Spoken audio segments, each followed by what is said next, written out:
A pisadeira, o monstro brasileiro que ataca você enquanto dorme. Você conhece a sensação desesperadora de tentar gritar sem voz, de mover os membros e sentir que estão presos por algo invisível e maciço? É nesse estado de terror paralisante que a lenda da pisadeira finca suas raízes mais profundas. No Brasil, essa criatura não é apenas um pesadelo.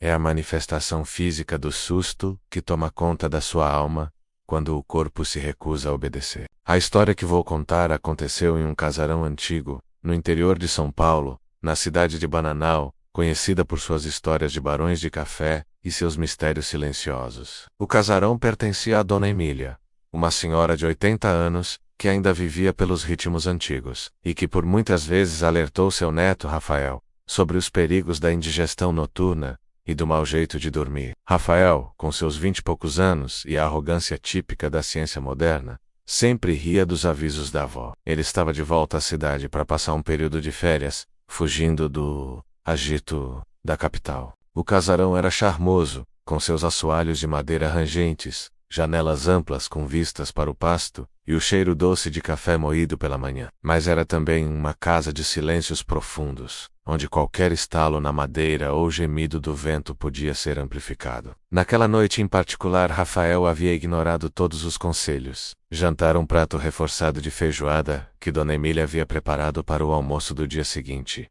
e após devorar a iguaria da Ituce, imediatamente de barriga para cima como um rei em seu leito. O sono o pegou de forma abrupta, um peso que não era cansaço, mas sim um torpor lento e pesado que o afundava no colchão de molas antigas. O primeiro sinal não foi um barulho, mas uma mudança na temperatura do quarto, um frio úmido e desagradável, que parecia não vir da janela aberta, mas da própria umidade do ar. O peito de Rafael começou a ficar pesado, como se a feijoada da avó tivesse se transformado em chumbo. Ele tentou se virar, mas a tentativa era como mover um peso morto. O pânico começou a borbulhar, mas ainda era um pânico racional.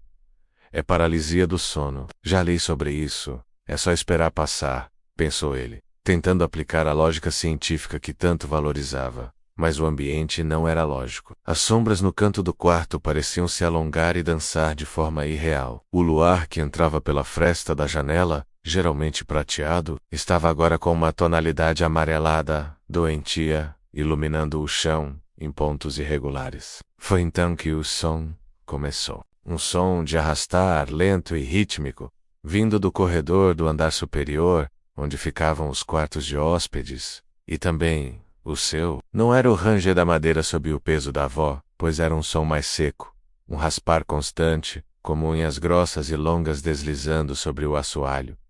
O som se aproximava. A cada arrastar, Rafael sentia que a pressão em seu peito aumentava, sufocando-o gradualmente. Ele tentou tossir, respirar fundo, mas seus pulmões pareciam envoltos em uma manta de concreto. A garganta estava seca e contraída, e o desespero se transformava em terror puro. O som parou bem na soleira da porta do quarto. O silêncio que se seguiu foi pior do que o barulho. Era um silêncio ativo, a pausa de um predador. Seus olhos, a única coisa que podia mover livremente, fixaram-se na porta. A madeira escura da porta parecia se curvar ligeiramente para dentro, como se algo muito pesado estivesse se apoiando nela. De repente, a figura surgiu, não flutuando ou rastejando, mas andando de uma maneira estranhamente desajeitada, como um corpo que não se encaixa direito na gravidade. Era uma mulher, mas de uma forma que desafiava a natureza humana, alta, magra, esquelética, com os braços pendurados até os joelhos. Suas roupas eram trapos cinzentos, sujos e bolorentos, exalando um odor de mofo e terra velha, que Rafael podia sentir, mesmo que o nariz estivesse entupido pelo pavor. A pisadeira, ela era exatamente como a avó a descrevia em suas histórias mais apavorantes. Uma velha de dentes podres e longos, unhas grossas e amareladas, e, o mais aterrorizante, os olhos. Eram fundos cercados por olheiras escuras, e brilhavam com uma malícia antiga, sem pupilas visíveis, apenas duas poças de escuridão vazia. Ela deu um passo lento, e depois outro, diretamente para a cama. Seus pés, que mal se viam sob os trapos, eram enormes e disformes, com dedos compridos e curvos. O som do arrastar no corredor era, de fato, o som de seus pés se movendo. A criatura parou ao lado da cama, curvando-se. Sua cabeça ficava na altura dos olhos de Rafael, e ele podia sentir seu hálito fétido, o cheiro de algo azedo e putrefato. Ela esticou uma mão em sua direção. A unha longa e suja raspou o lençol branco com um som agudo, e um pequeno rasgo surgiu na trama do tecido. A pisadeira não estava com pressa. Ela estava saboreando o pânico, a imobilidade de sua presa. Ela parecia gostar do fato de que ele, o jovem cético, agora estava ali, completamente à sua mercê. Era uma vingança silenciosa contra a descrença. Então, com a lentidão horrível de um pesadelo, ela se moveu. Em vez de atacar a garganta ou o rosto, a pisadeira colocou um de seus enormes pés sobre o peito de Rafael. Não era um peso insuportável de 1 tonelada, mas sim o peso concentrado e pontual de algo que se recusa a ser movido, um peixe morto. Cada fibra muscular de Rafael gritava para se livrar daquela pressão, mas o pé, feio e inchado, estava ali. A respiração, que já era difícil, tornou-se impossível. Ele podia sentir o cheiro do pé, uma mistura de terra molhada e algo doce, quase como frutas em decomposição. O monstro, então, debruçou Meisanda e começou a gargalhar. Não era um som humano, era um chiado seco, como folhas de papel sendo esmagadas, misturado a um guincho agudo. A pisadeira estava feliz com o sofrimento dele. Ela começou a balançar o corpo, aumentando o peso sutilmente, como se estivesse testando a resistência do tórax dele. O mundo de Rafael começou a girar. Manchas escuras dançavam em sua visão periférica, e ele sabia que estava prestes a perder a consciência. Ele precisava de ar. Precisava se mover. Nesse ápice do pânico, Rafael lembrou-se de um detalhe que Dona Emília sempre frisava. Filho, se a pisadeira vier, reza o credo ao contrário, ou tenta chamar o nome de Deus, mas grita, é o único jeito. O desespero fez com que ele tentasse. Ele forçou a garganta em uma tentativa violenta de emitir qualquer som. Não foi um grito, foi um gemido gutural, um som rouco e quase inaudível, mas que quebrou o silêncio do quarto. O som pareceu irritar a pisadeira.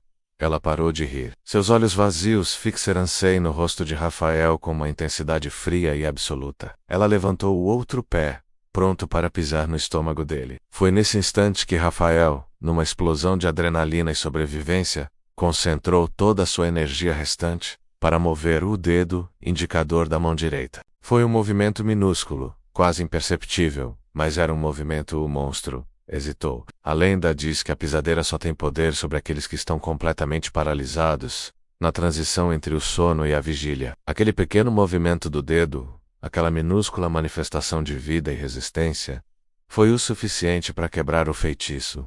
O peso sumiu. A pisadeira não se dissolveu em fumaça. Ela apenas se moveu com uma velocidade surpreendente, girando sobre o calcanhar e se arrastando para fora do quarto. O último que Rafael ouviu foi o som arrastado de seus pés desaparecendo no corredor, seguido pelo barulho fraco da porta principal do casarão sendo fechada com um baque seco. Rafael acordou de sobressalto, completamente encharcado em suor frio. Ele estava ofegante, tossindo desesperadamente na tentativa de repor o oxigênio perdido. A pressão em seu peito havia sumido, mas a dor aguda na área onde o pé do monstro havia repousado ainda era real. A primeira coisa que ele fez foi se levantar, cambaleando. A paralisia havia passado, mas o terror ficava. Ele correu para a janela, puxando as venezianas. O dia ainda não havia nascido, mas a luz do luar, agora normal e prateada, inundava o pasto. Não havia nada. Ainda tremendo, ele olhou para o lençol. Ali, no tecido branco onde a pisadeira havia raspado sua unha, havia um pequeno rasgo. Não era um sonho. A marca estava ali. Ele desceu as escadas e foi até a sala. A porta principal estava firmemente trancada, como deveria estar. Mas ao lado da porta, no assoalho de madeira velha, havia uma mancha de terra úmida e escura, que não estava lá antes, e que tinha um cheiro leve, mas inconfundível, de terra de cemitério. Na manhã seguinte, Rafael não riu dos avisos de Dona Emília. Ele sentou-se à mesa, pálido, e mal tocou no pão de queijo. A avó, sem que ele dissesse uma palavra, olhou para ele com aqueles olhos que pareciam ter visto um século de coisas, e simplesmente disse, com uma seriedade cortante: dormiu de barriga cheia, não foi? A pisadeira não gosta de céticos, meu neto, e ela é a prova de que algumas lendas só podem ser vencidas quando a gente se agarra, nem que seja por um fio, na nossa própria vida. Rafael não precisou responder. Ele sabia, ele tinha sentido o peso, e o monstro não era apenas folclore. Era a memória coletiva de todos os medos noturnos, manifestada por aquela figura esquelética que escolhe pisar justamente naqueles que se recusam a acreditar. E a cada noite antes do dormir, ele virava o corpo para o lado e pedia fervorosamente para que o sono viesse leve, e o assoalho do casarão permanecesse silencioso. O mistério permaneceu, a dor física sumiu, mas o terror da pisadeira se tornou uma tatuagem invisível em sua alma.